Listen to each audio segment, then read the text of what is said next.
Welcome to the Digital Adoption Show podcast brought to you by WhatFix. In this episode, we will be talking about the future of learning, trends, tools, and techniques for the future of learning and development. With the rapid pace of technological advancement and shifting job market, the need for continuous learning and development has become more critical than ever before. In this podcast, we delve into the latest trends, tools, and techniques that are shaping the future of learning and development. We'll explore how technology is revolutionizing the way we learn and acquire new skills, how organizations are adapting to meet the demands of a rapidly changing workforce, and how individuals can prepare themselves to stay relevant in the job market. Here are the top trends, tools, and techniques for L&D programs shared by the top L&D leaders.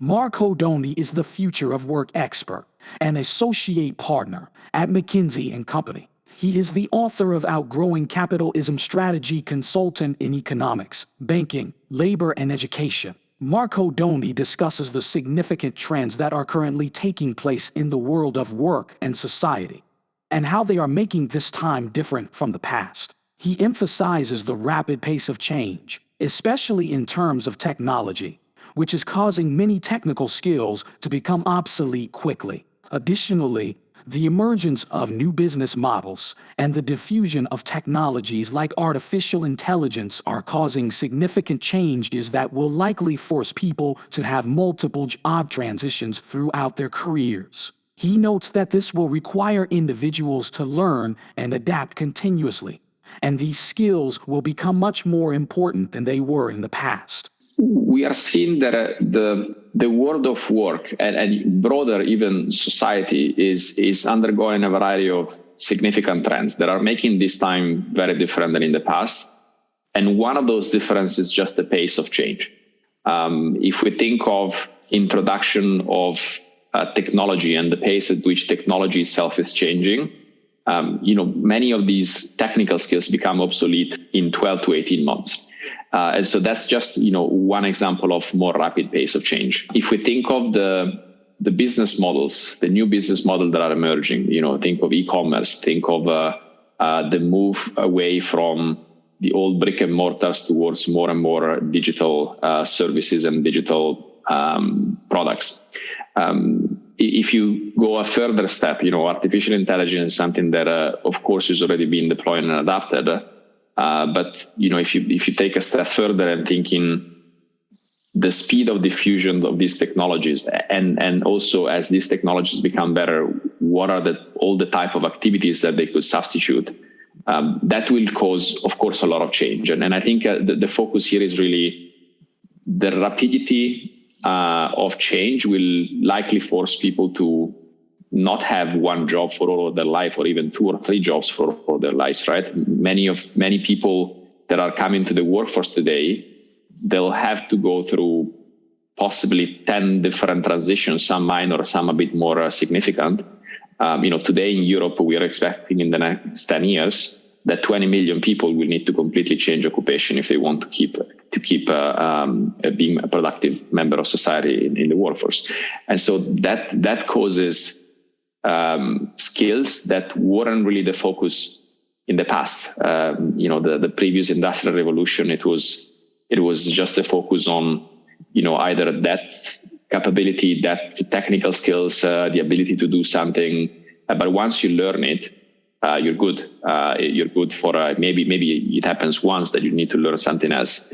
But I think this idea that you actually, whatever you learn by the time you're 10 years in the labor force, what you learn is almost not irrelevant, but it's a minor component of what you need. It means that all of these skills of continuously adapt, continuously learn become much more important than they were in the past. Ross Stevenson is head of learning at Trainline and founder of Steal These Thoughts.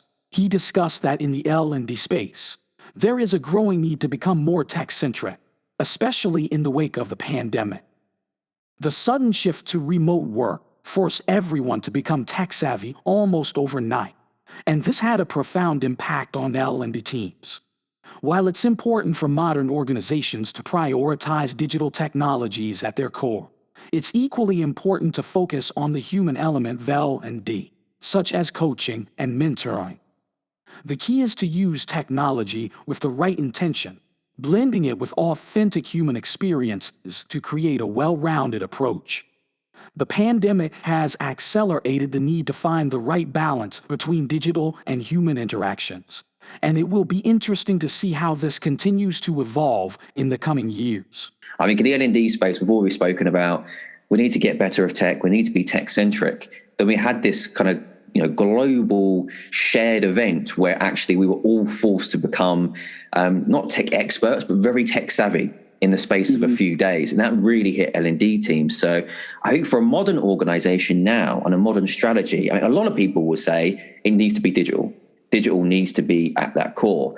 And, I find it hard to disagree with that for sure. I think there is a great place for technology. And if you can use technology in the right way with the right intention, and that's something we'll definitely talk about as we go on today's conversation, then I think that is the real key to success. And I think another element to this is not just tech, but how do we blend the human element of that? Because we kind of lost some of that during the pandemic where, we're all locked away for an amount of time. We come out, we go back in, there's various lockdowns, and we've become very familiar more so than ever with a lot of digital technologies, and especially the L&D space. And that's in your personal life and your professional life, because in our personal lives, a lot of us are using social media. There's TikTok, there's Instagram, there's Twitter. We're used to that quick, fast reactive, let's pick up some chunks of knowledge and learn. And if you look at the L&D industry, they've really had to adapt and all right, how do we do the same thing as these technologies, which people are using in their own time?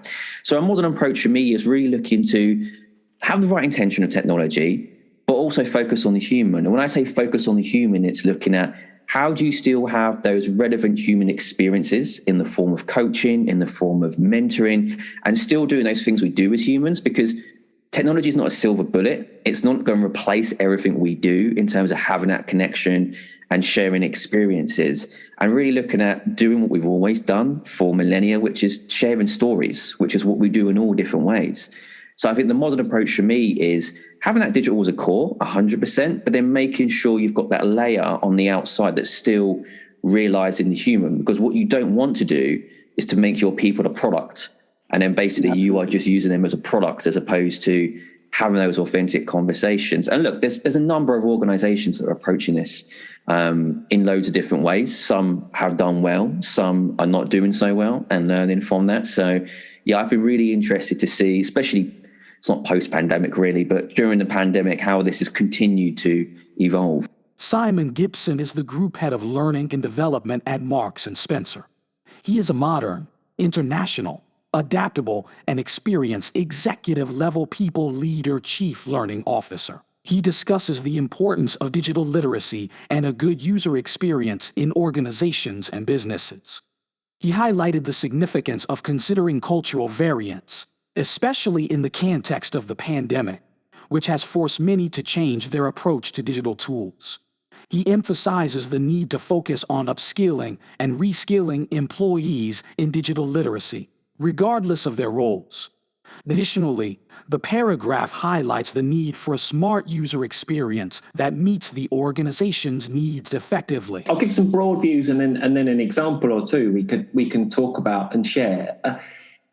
A really great point, which is obviously, allowing for cultural variance, right? I'm not going to overemphasize the point that obviously not everybody speaks the same language, and not everybody can run at the same speed when learning. If you apply the system lens and the adoption lens that you just talked about there, and I like the term literacy, so let's play with that for a minute. Digital literacy. Well, interestingly, just using the pandemic as an example, look at how many countries, many countries, if not globally, had to change their approach to digital literacy, to their approach to how they interact with these tools, how they can get shopping online, how they can bank online, how they can...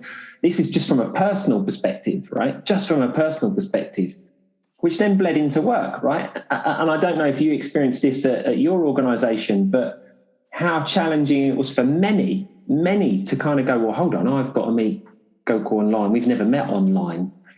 before. I've not used Zoom before or Teams. There are other platforms. I don't get paid to endorse any of them, right? And what did we do to upskill, reskill those people now? That you can evangelize about Microsoft saying, well, we basically gave Teams away free and we try to make it as easy as possible. But where I'm getting to is think about the user experience, right? We're all users. And the best one I can talk about and share for everyone is the iPhone. I would love to meet somebody who's read the instructions about how to use an iPhone. They do exist, right? Mm-hmm. But where do they put all their energy and effort? In the user experience, right? You slide it out of the box, you peel off the sticker, you pop it open, you power it on. It's got energy in it already. It's partly charged, right? Think about the details that they've put into how easy it is to turn on their product, how easy it is to start using it. Then overlay that with what you do in an organization or a business for a process, and you go, oh, we could have 59 steps to make this really complicated. So why don't we have 720 steps, right? Why don't we make it really hard for the end user? Do you see what I mean? We don't start with the end in mind. Even if you make products, even if your company's making products, but you've got people using systems and technology, we get really stuck in that kind of place. And so to bring that to life, some work I've done at Fujitsu, some work I've done at RS Components, some work I'm looking at now, around that digital literacy. What are the basic key skills that you would want people to have more of, that you would want people to utilize? And I'm really going to emphasize this point, irrespective of their role. So when we talk about collaboration, everybody, and I mean everybody, should be able to use these types of tools to collaborate, to have conversations, to have team meetings, to capture ideas, to share documents, to work on things at the same time. We're talking in 2 different time zones, in 2 different countries. Many people don't experience that. Actually, many people don't have the skills to even do that, right? So I suppose what I'm counselling in a generalistic term is don't underestimate how low the bar might be, and don't overestimate how far you can get. And I'm being quite candid about my experiences, and I talk about this a lot. I might be talking about building a space rocket to get to the moon, and actually all my organisation needed to do was get across the road. Right. So whilst I might have a big, grand ambition and lots of opportunity, and technology can present lots of big opportunities, actually, if all I needed to do was get them across the road, think about how quick and short and smart you could make that with a brilliant user experience, right? To help them get across the road, rather than designing a rocket that will only get to the moon, but nobody wanted to get to the moon. Sounds random, I know, but I'm trying to give a global example, right? Of I got Simon's crazy mind and thinking. And what that means, even in smaller organisations. I go back to smaller organisations when I've worked in small startups or private equity-backed environments. The challenges being the same. How do you get your baseline on where people are at? How do you really ratify where you think or understand or capture where you want to get them to? Is everybody at a 1 and you only need to get them to a 2? Great, right? Or are you just not really utilising the data and the information and the insight available, and you're just making a guess because you do learning and people like doing learning? I'm trying to bring to life the opportunities to how to challenge some of that thinking. But the future of learning and development is being shaped by rapid technological advancements and a shifting job market, which is forcing individuals and organizations to continuously adapt and learn new skills. In this podcast, we have heard from L&D leaders who have shared valuable insights into the top trends, tools, and techniques that will drive the future of learning. From Marco Dondi's discussion on the need for individuals to continuously learn and adapt, to Ross Stevenson's emphasis on finding the right balance between digital and human interactions, to Simon Gibson's focus on digital literacy and user experience, it is clear that technology will play a crucial role in the future of learning and development. It will be interesting to see how these trends and techniques continue to evolve and shape the L&D landscape in the coming years. We hope you found the information helpful, and we look forward to having you join us for our next episode. Don't forget to subscribe to our podcast channel. Happy podcasting.